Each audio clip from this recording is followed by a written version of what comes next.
अस्सलामु अलैकुम वरहमतुल्लाहि वबरकातुहू। बिस्मिल्लाहिर्रहमानिर्रहीम। आप सबको हमारे चैनल में खुश आमदीद।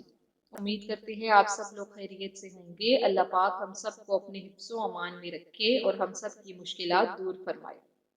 आज जिस दुआ के साथ हम आपकी खिदमत में हाजिर हुए हैं, आज की दुआ है कि कर्जे से निजात हासिल करने के लिए अगर कोई शख्स ये चाहता है कि उसका कर्जा खत्म हो जाए, वो इस मुसीबत से जान छुड़ा ले, इस कर्जे से दूर हो जाए, तो उसे चाहिए कि दिन में कसरत से ये दुआ पढ़ सकता है।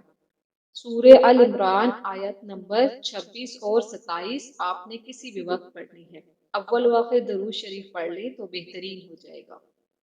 अल्लाहुम्मा मालिकल मुल्की, यहाँ से आपने शुरू करनी है, बिगैरि हिसाब, यहाँ तक आपने इसको पढ़ना है।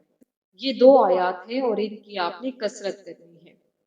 इंशाअल्लाह अज़्ज़ा वजल आपको कर्ज से जल्द ही निजात मिल जाएगी। आप ये वज़ाइफ खुद भी पढ़ा करें और बाकियों तक भी पहुंचाया करें। जज़ाकल्लाह